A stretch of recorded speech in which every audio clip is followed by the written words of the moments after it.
Hey guys, wherever you are in the world, um, I'll try and start at the start.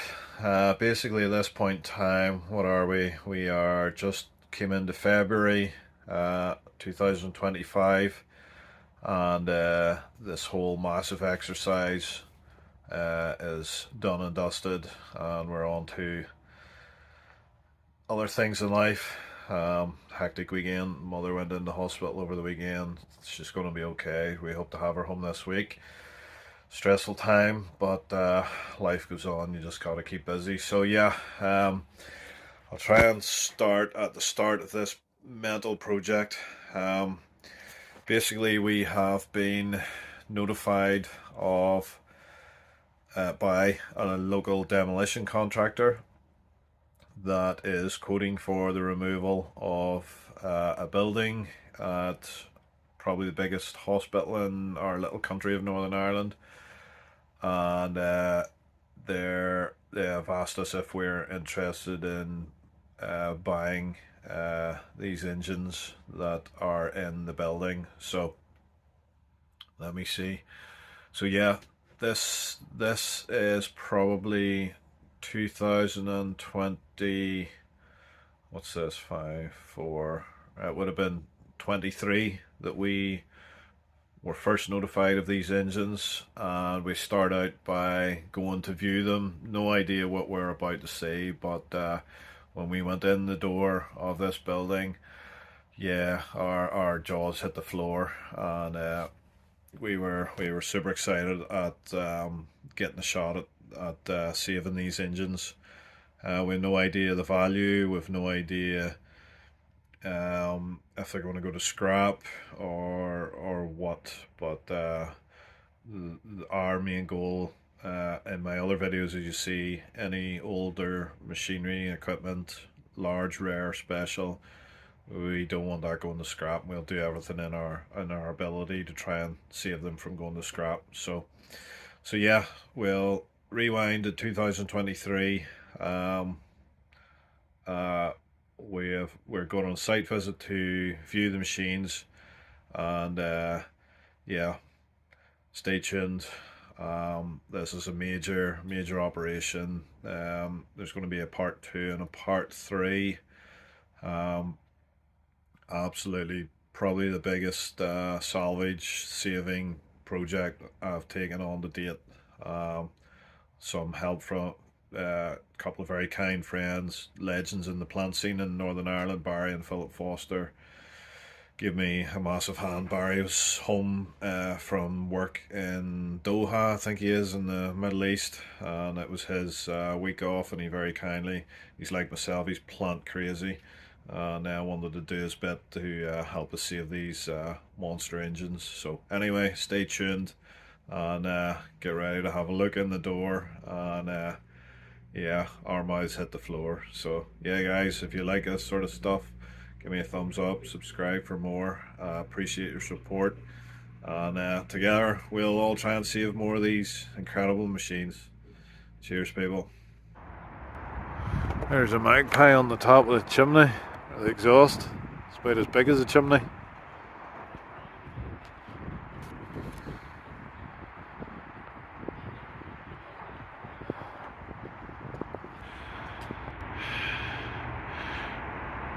You see those two big exhaust stacks? Just to give you an idea of scale, look at the ladder on the right hand side. You know, there's something big hiding in there.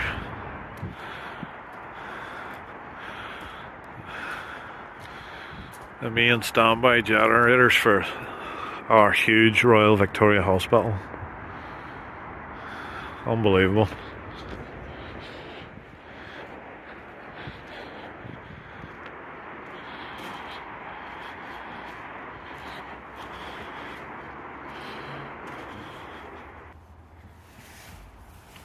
There's also the ours and pumps. You would need that with them if you wanted to keep yourself a lot of bother. Just Sure, but no sense us keeping bits to get you. We're all to deal with that. We're taking the copper out of it. you would need to try and keep it. Something like that. me a second, I'll just get a few over shots.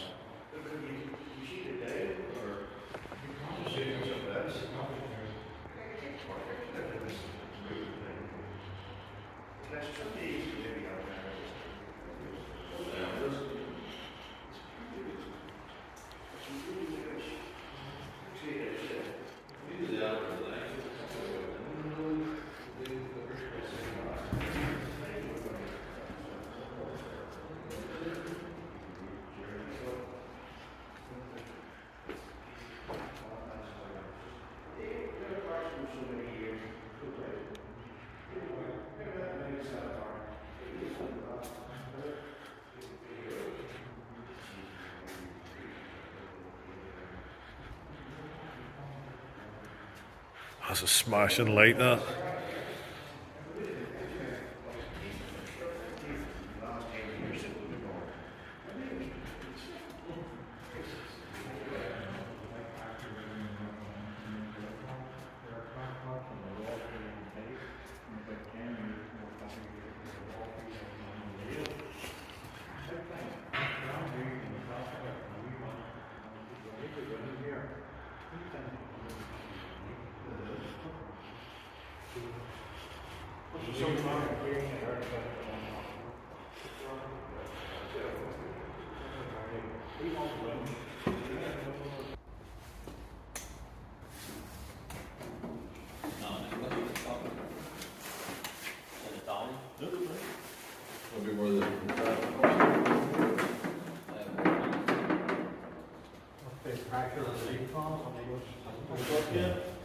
A pressure release valve on the cylinder. And you're still around?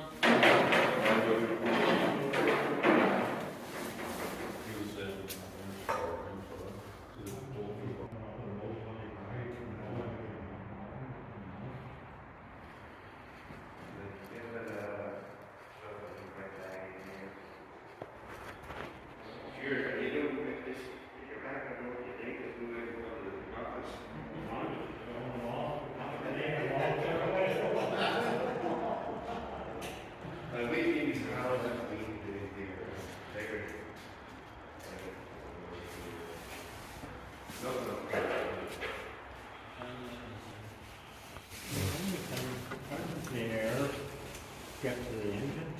Anybody see any evidence of the air getting into Yeah.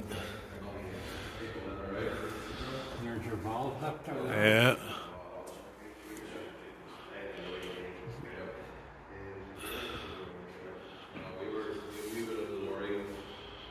They're well labelled, all the same.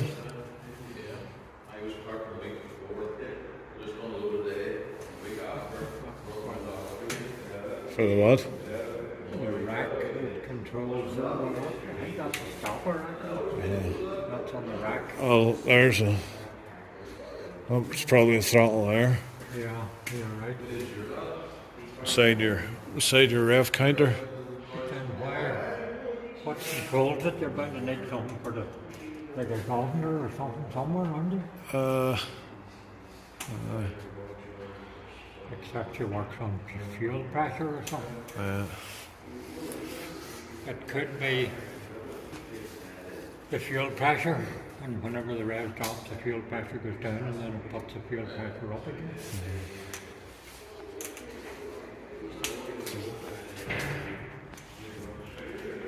That'll just be a barring motor.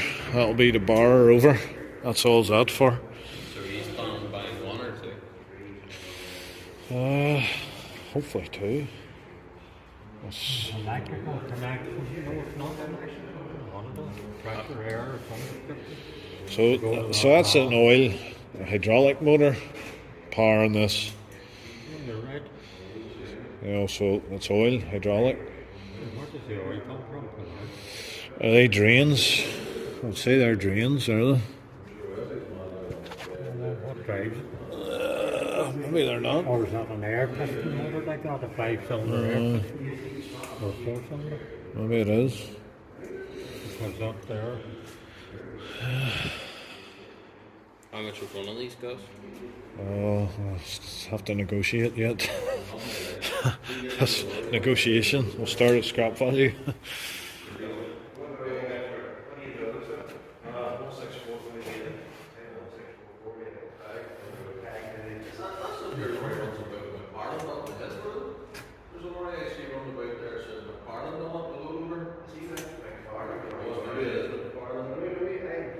NRK3C.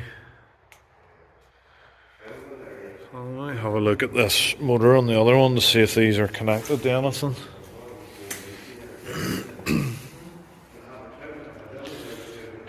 So that'll just be to bar it into the right place for starting, or for maintenance, or for whatever.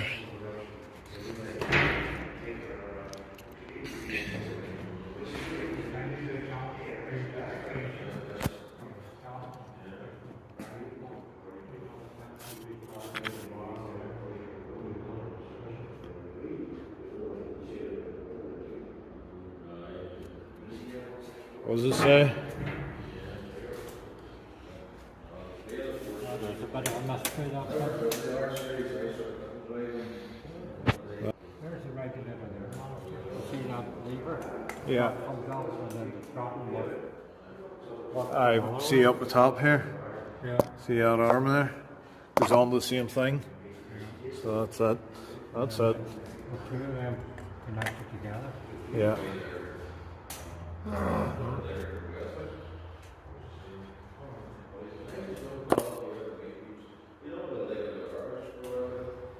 Somebody must have had cover up. Yeah.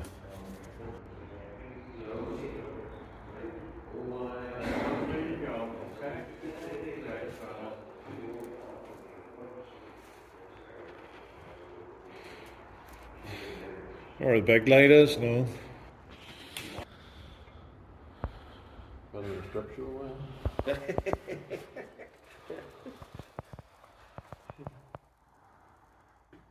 That's a sir. Shop's been made out of the solid. I just up out in Newton Ards a wee bit.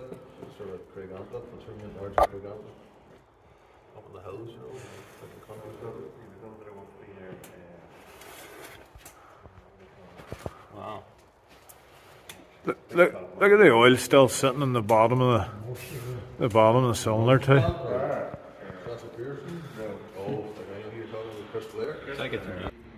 It's a pity there wasn't an R meter somewhere. I would say there's very few cars hanging on it. Come in down by that or whatever. Just watch that. See the condition of the inside of it now? Yeah.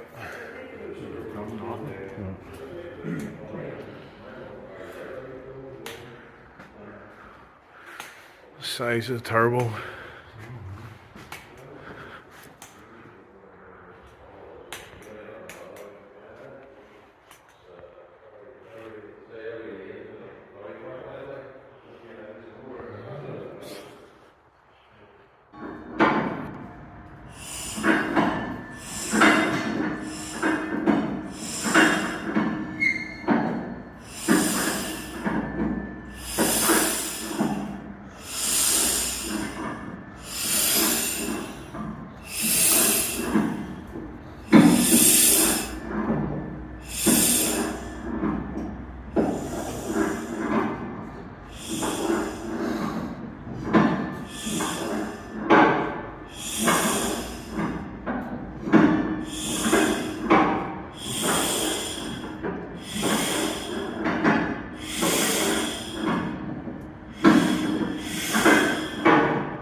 So fast forwards to demolition contractor number 2.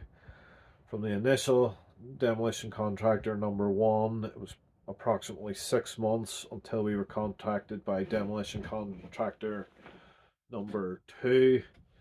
The first demolition contractor's bids must not have been successful to get the contract, and it all fell through. We went 6 months thinking that we were getting the machines, And then we were contacted out of the blue by the second demolition contractor, and we viewed them for the second time, and the deal was done. Negotiations were made and hands were shook, and from that point then, from demolition contractor number 2, it was almost a year, and we were contacted out of the blue, of course at the worst possible time.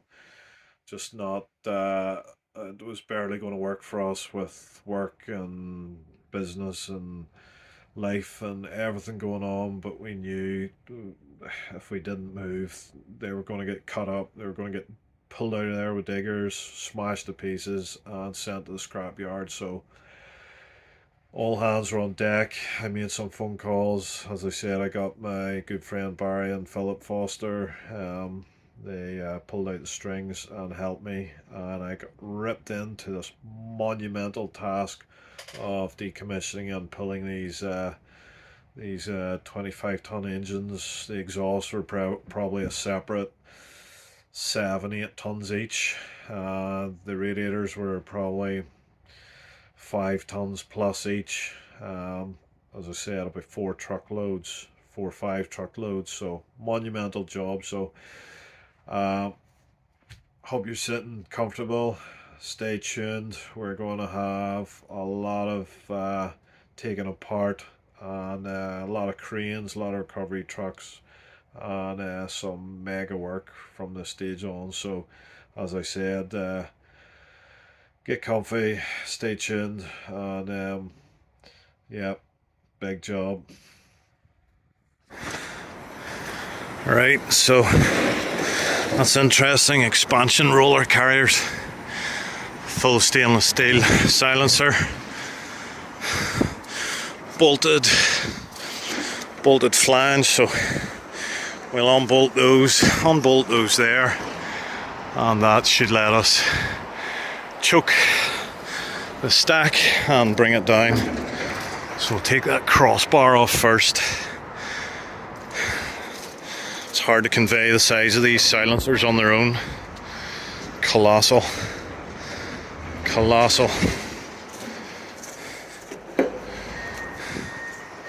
Absolutely colossal.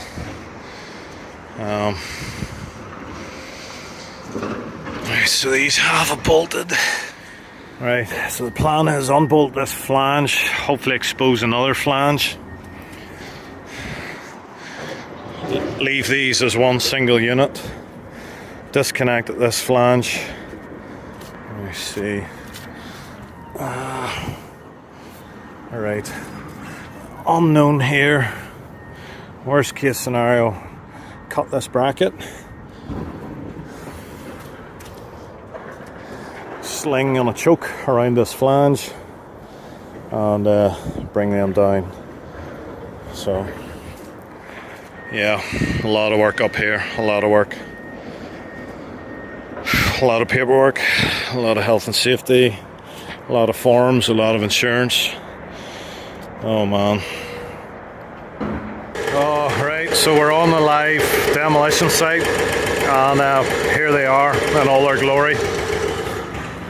I've been speaking to truck guys, the winch guy, and the crane guy, and the site guy, and the demolition contractor. And we're trying to figure out the order. Our priority is to save the engines.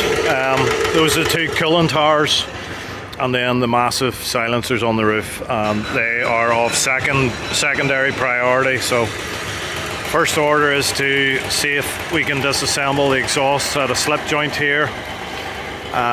When we identify some sort of clearance here, that will let us jack the frames up in order to take all these specialist dampers out.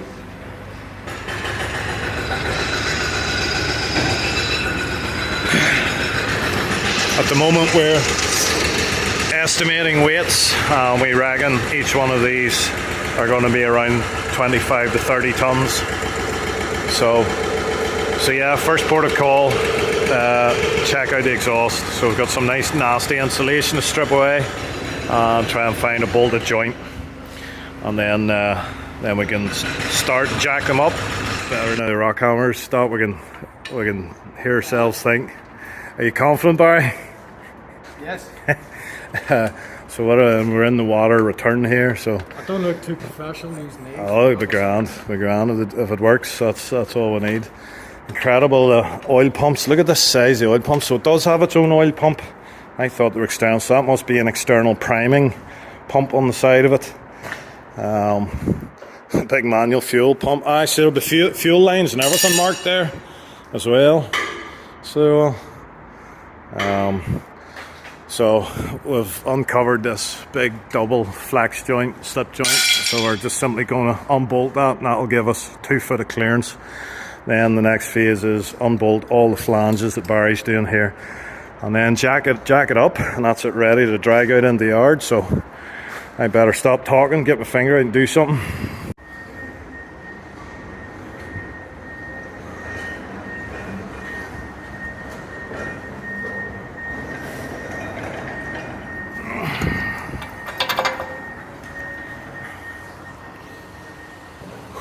It's warm in here. The rock hammer start again.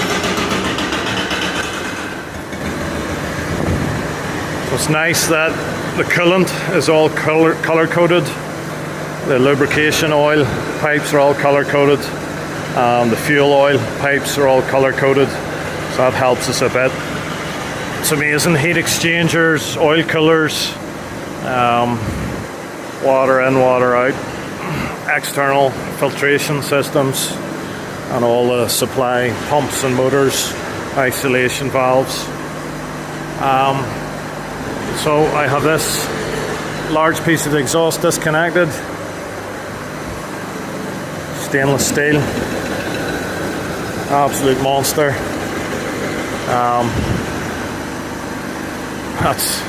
That's the turbo there, and the filter on the end of it, and there's a charge cooler, heat exchanger. There's a better view of the turbo there. Absolutely humongous. So we have a lot of pipes disconnected. This is how far in we are after a couple of hours. Took me an hour to gather up the tools this morning, and of course you can bring the whole place and you'll be sure you'll still need more jacks, crowbars. So we're making a good start. As I said, exhaust disconnected, top seal off of plastic, most of these pipes disconnected, a few over here, and then the next stage, jack it up. So we're crazy, but somebody has to save them.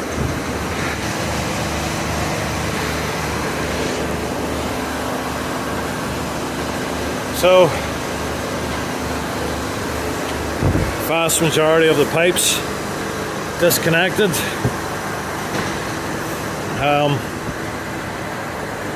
These are the very large radiator cooling towers. That's the radiators themselves sit horizontally, and then extremely large fans that convect the air through the radiators. Thankfully, the demolition contractor has already drained all of the liquids, fuel, engine oil, and coolant. So that's definitely taken a lot of pressure off. So halfway through day one, pipes all disconnected, big box of bolts. You can get a power tool at most of the nuts, a buzz gun, but not at all of them. Whenever you can't get them at them, it's time to sweat a few drops, but we're getting there. Very interesting thing, I was looking at this thing here and I was trying to figure out what it was. I thought, was that an oil pump distributing the oil, or not a pump, even just a rotary distributor to distribute oil around the engine? And then I twigged, obviously it's a different color code. These engines are air start, and they're started by air entering the cylinders. but of course it has to enter in the firing order. So this here is an air distributor that distributes the air from one incoming pipe, distributes it timed exactly correctly to each piston in the firing order, but not necessarily a piston that's being ejected to. So some of you guys can tell me that in the comments. Is the air supplied to the piston that's going to start, or is it supplied to the other pistons? So yeah, that's the rotary valve that delivers the air to the pistons in a very specific timing. Nice. I've no experience with air start, so that was very interesting to see.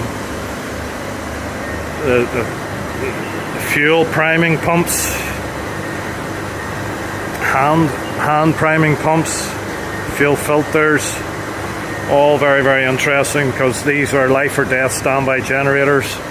It's like everything has to be double redundant with manual backups. So very, very interesting to see all these auxiliary pumps and primers and things. And an absolute jigsaw puzzle to take apart and put back together. So we're nearly there.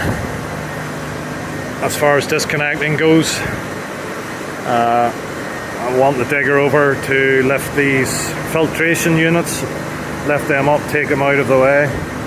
One for this engine, two of them, lay them down.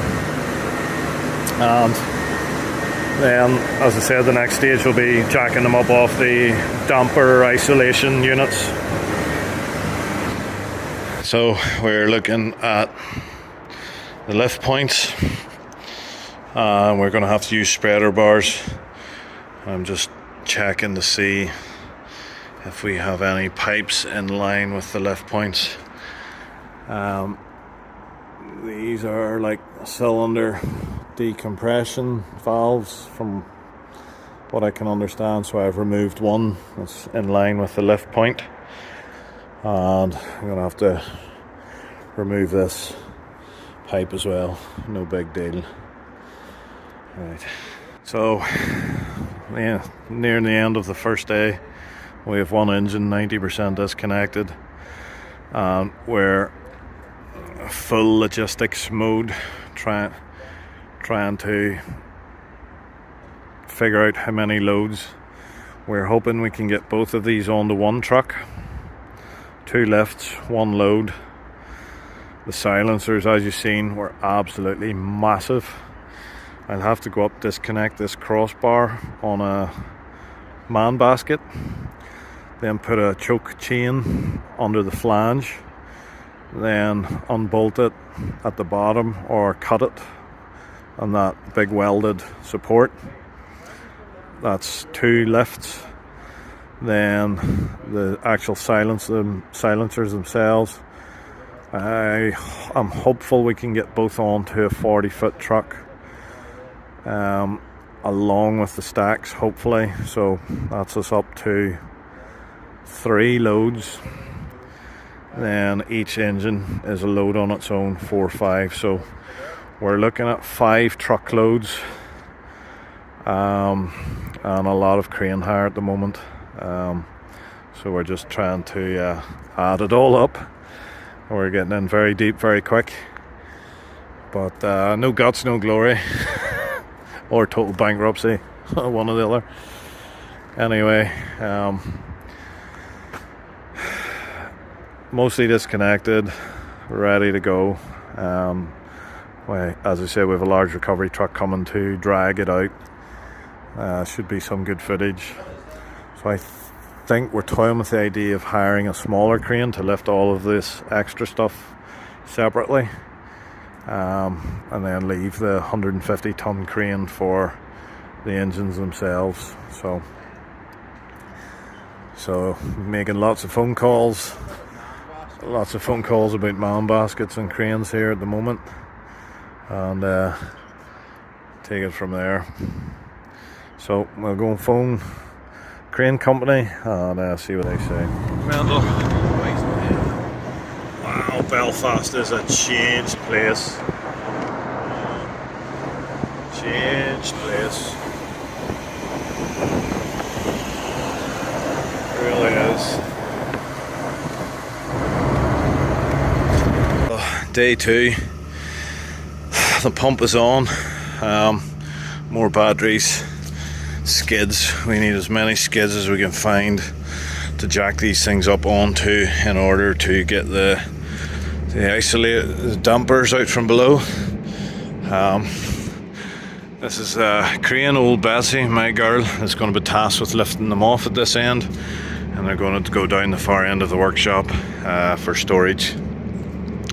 So I have cranes organised for tomorrow, trucks organised for tomorrow to transport the exhausts and the radiators. So today is going to be a huge day.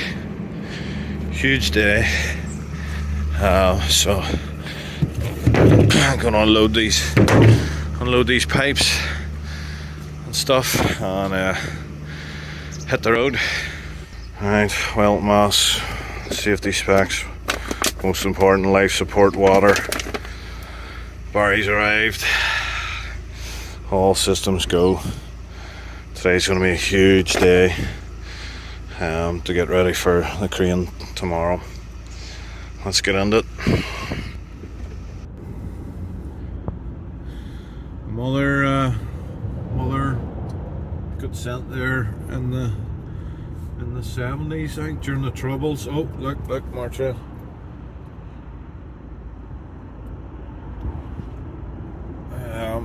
During the Troubles, she had to go down and nurse there. We girl from the countryside, her whole life, slap bang into the middle of Belfast during the Troubles. She hated it. That is the institution that is the Royal Victoria Hospital. And we are chimney spotting. Well, there's the chimneys there, so that's still the Royal Victoria Hospital over there. Unreal.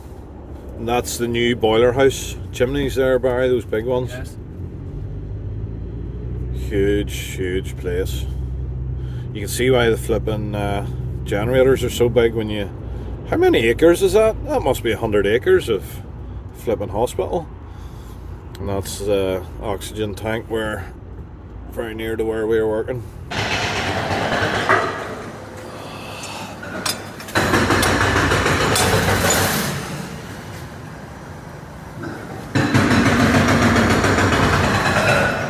Oh, these jacks need to come above these bolts.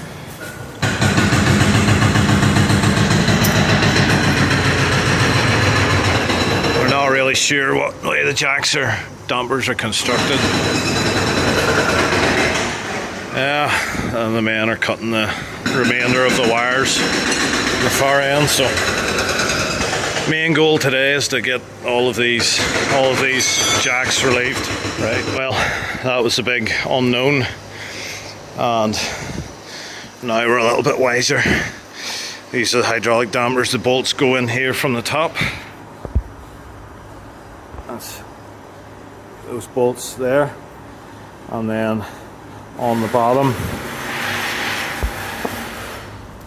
is this big spud. So that's how high we need to jack the whole generator in order to get this spud out from below these vibration dampers. They just seem to be literally just a big spring in bitumen, very heavy oil bitumen mix, and that's what they rest on. So we're going to move the jack around the side and jack one side up at a time. Hang on. Alright.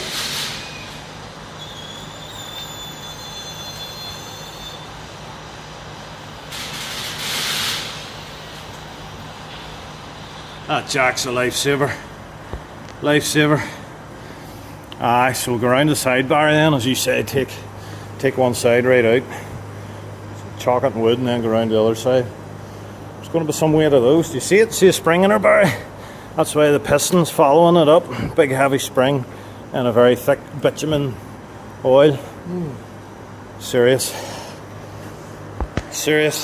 Going to be some dose of them.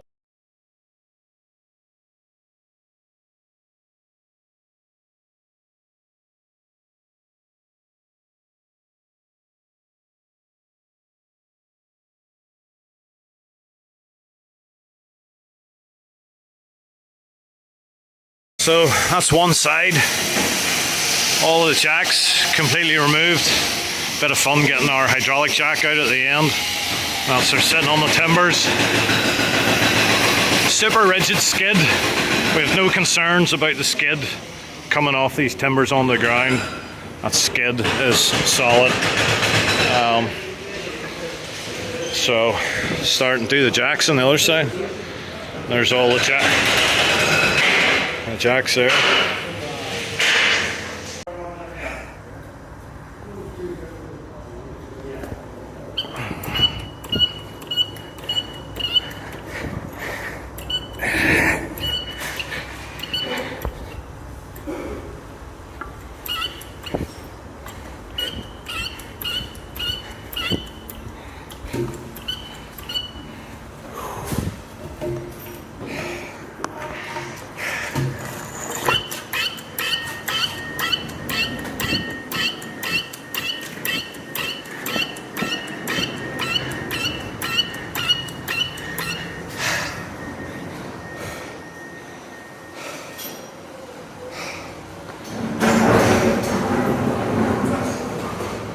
That's warm. You're getting a time lapse as well. Hopefully I brought enough timber.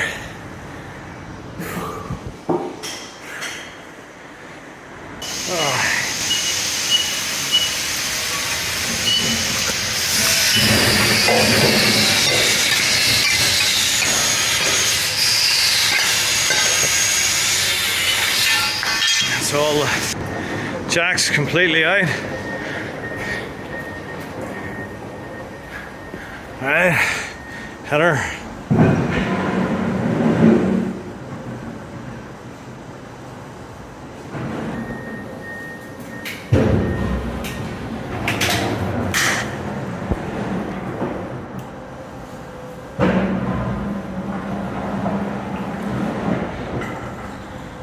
And the jack is out.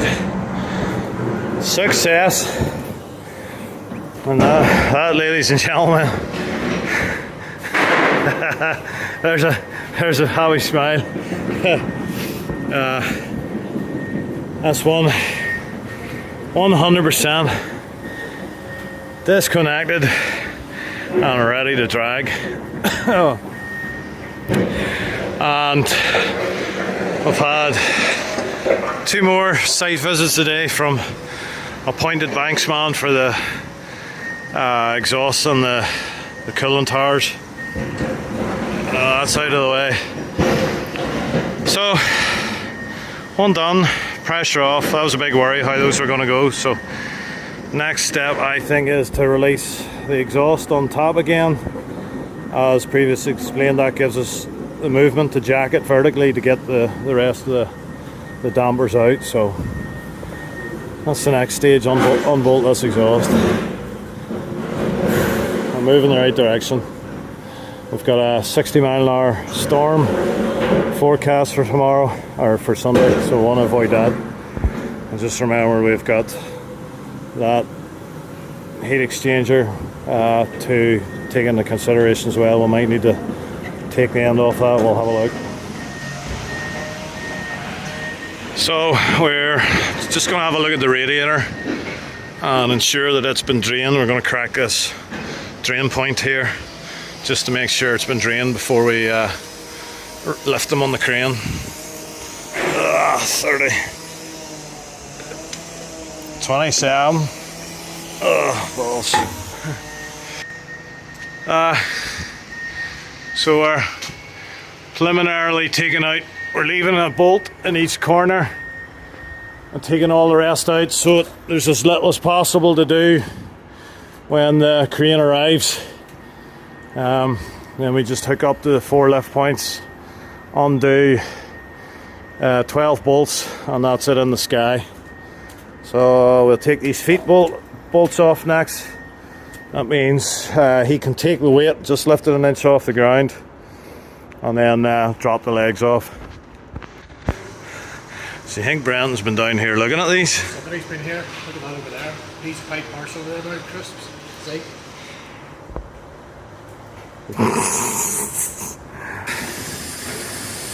This is what we're up against in Northern Ireland nearly all year long. Incessant, solid grey sky, drizzle. We don't even get the luxury of clouds. We just get a solid grey sky. We don't even get rain. We just get this drizzle that chips away at your bones all winter long. And when I say all winter long, I mean about 10 months a year. Oh, what I wouldn't give for a good Australian wet season downpour. 2 months and then sunshine the rest of the year. What's your thought, Barry? You missing? Where are you just back from? Saudi. Saudi. You missing Saudi yet? No. Oh shit. Ah well, plenty of work to do on the inside here, I suppose, in the meantime. Whew. So one ready. That's one ready to drag. One cooling tower virtually ready to lift. So if this rain would ever stop, we'll get the other cooling tower readied. In the meantime, we'll just continue with the jacks on this one.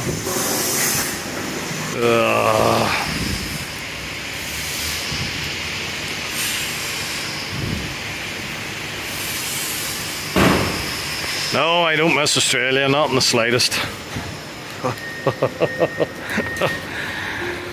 Right, so I'm going to start and rip the insulation off this exhaust. We'll get a pry bar. We'll get the safety harness on and tied on. Some nasty insulation. 30, it should be in that. Should be, I think. The biggest one. Aye, 30 spanner, aye. Lots and lots of bolts on the second engine.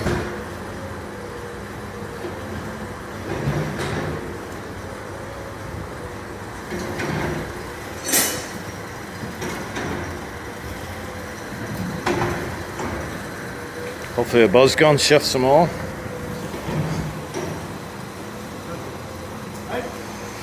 Right. Oh, on camera too. Oh, you never think we done this shit before? You never think we worked in screen houses, Barry? Right. So, I'm down to my last Milwaukee battery. Let's see if it'll take 24 of 30mm bolts out. No pressure. Come on, baby, you can do it. So Barry's taking the heat exchanger off because it's just a bit too close to the ground for comfort in the direction of travel. So came to the conclusion the sensible thing to do would be to take it off.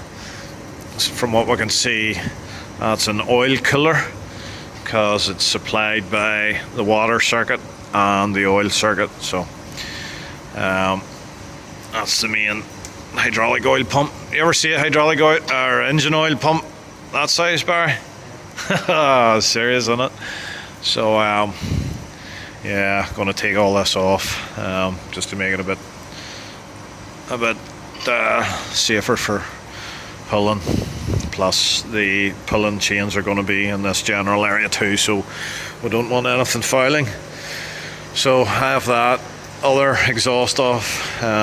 Just need to seal the hole, and I'm going to carry on with the jacks under the second engine, and yeah, keep chipping away.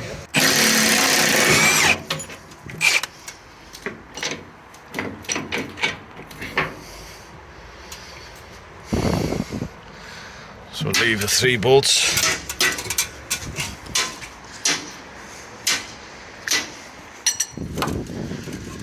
That leaves the legs almost ready to come off.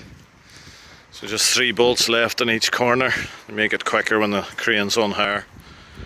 It's 2 air filters wrapped up, 2 exhausts disconnected, all the cables out of the ground and hung up. One engine, we have most of the pipes at the front disconnected. We're taking off the engine oil heat exchanger. The engine oil heat exchanger still has to be removed from this one, and the isolator dampers have to be removed from this one.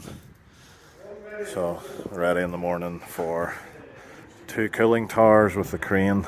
That'll be first thing in the morning, and then we'll move on to the exhaust and the roof. So big day tomorrow with some burning to do with the burners. We have a truck full of parts. There's all the dampers off that one. Sledge, some of the pipe work, a very wet, oily van. So yeah, we'll get there. We'll get there. Definitely ready for a coffee or something. But we're getting there. We're getting there. So just this heat exchanger to remove, and that one is 100% ready to go. And the heat exchanger and pipe work to remove from this, and then after the engines are out, we'll remove these 2 stands. So phenomenal.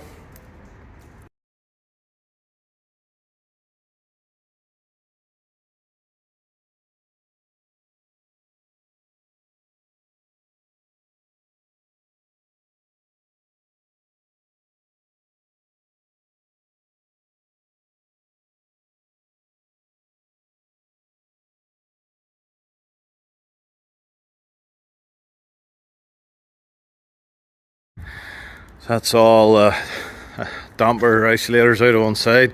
Just jacked up full height, and Barry's gonna ladder down now, lean back onto the wood. Hopefully the wood holds it up enough for us to get our jacks out. Flip, I hope we'll get that jack out. Oh, bugger. No, we're not. No, dagnam it. Need more wood. Right, bloody take 2 amateurs.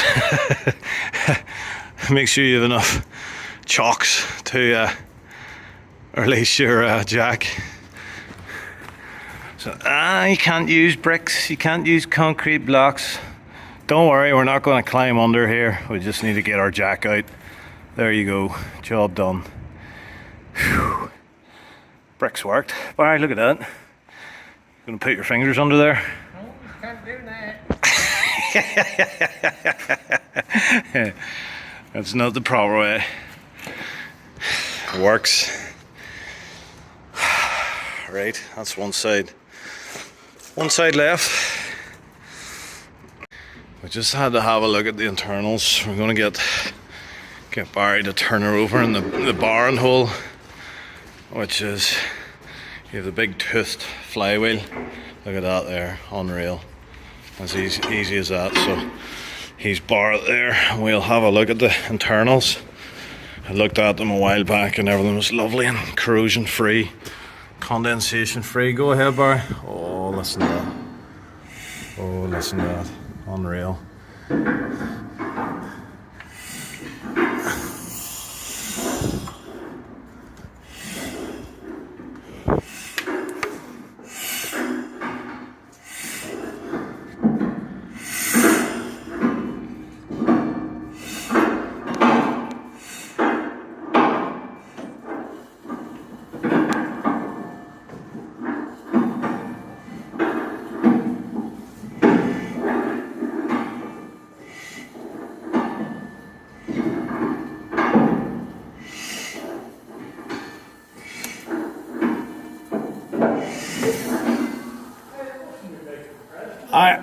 I opened the valves there, decompression. I'd say if you opened yours, your side, there'd be even less. Yeah, it's turned over lovely, and you can see up in the bottom of the piston and the barrels, the oil is just drooling down the sides. They're absolutely pristine, Barry. Absolutely pristine. Unbelievable. I'd bar it over there if you want to.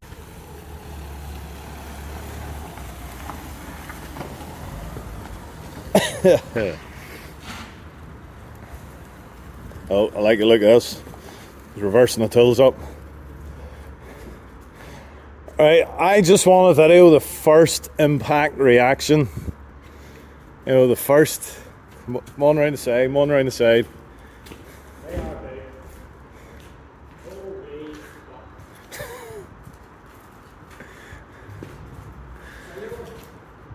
How are they going cheap? That's 14 ton of engine. Just the engine, like, not the alternator, not the skid. Just the engine.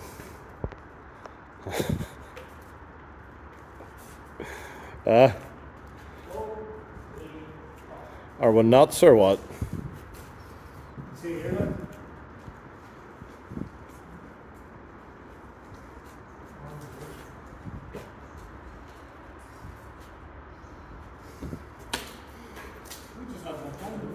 What do you think of that? So, day 2 finished. Massive day, absolutely bollocksed. Complete van load, absolutely chock-a-block full. So we're gonna go up and unload all this stuff. And tomorrow's another day. There must be over a ton. No, there would be 3/4 of a ton of dumpers there, I reckon. Unreal. And there's an air ambulance leaving the Royal Victoria. Unreal. Way to save a life. Unreal. Oh, that's us. Back to base. And the whole place is still going. We've got emergency work getting done for Harland and Wolff shipyard. They have I think it's a gas drilling vessel in the Sea Rose. You can Google it, pretty impressive vessel. So we're doing some work for that. So long day for everybody.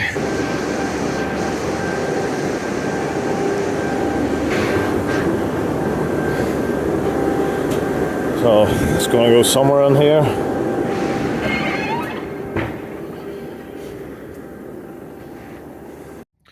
So yeah guys, we're about 50 minutes, nearly an hour into part 1 of this mega project. We're 2.5 days in, and I'm gonna stop it at this stage because there's literally a couple of hours of footage. So stay tuned for part 2, where the crane will be on site. We'll be up in the man basket taking apart the exhausts at height, and then we'll see the wrecking truck arrive to drag the engines out into the yard. The big wrecking truck was completely maxed out, so you're going to want to stay tuned for that. So if you're still watching at this point, guys, I appreciate the support. Click that subscribe button if you want to catch part 2. You can give me a thumbs up if you enjoyed it for the algorithm, and if you really enjoyed it, share it with your friends on social media, etc. If you noticed on the video, I put a message saying one of the engines are for sale. This has been a massive financial undertaking. Minimum crane hire is not cheap. Wrecking trucks are not cheap to hire. And at the moment, we're probably going to be forced to sell one of these engines to pay for the cost of purchasing them, and to pay for the crane hire. So if there's anyone out there is interested in buying a 1.2 megawatt or 1250 kVA generating set, please drop me a comment. The engines, as you've seen, are absolutely pristine. They were standby for a hospital, so they've been maintained to absolute perfection, because people in hospital depend on these for their lives. If the power cuts, these things need to come on and keep life support operational. So these generators are, from what we could see, sub 500 hours run times. These generators are not your standby engine that will be worn out in 10,000 hours. These engines are situated around the world in remote islands, powering communities for up to 100,000 hours. So, you know, these engines will run for 30-40 years continuously at 750 RPM, with, I think, major service intervals of around 75,000 hours. Correct me if I'm wrong. Feel free to tell me in the comments if you're familiar with these engines. I believe they're used in locomotives, tugboats, ships, and as I mentioned, remote power generation. So these are considered basically a remote power station for major permanent installation, and they're not like short life, basically throwaway standby generators. These things are mega engineering. You can see how heavy they are, how robust they are, the sheer size of them for the power. They're designed to last for a very long time. So yeah, guys, greatly appreciate you tuning in. If you enjoyed it, stay tuned for part 2. Thanks, guys. Over and out.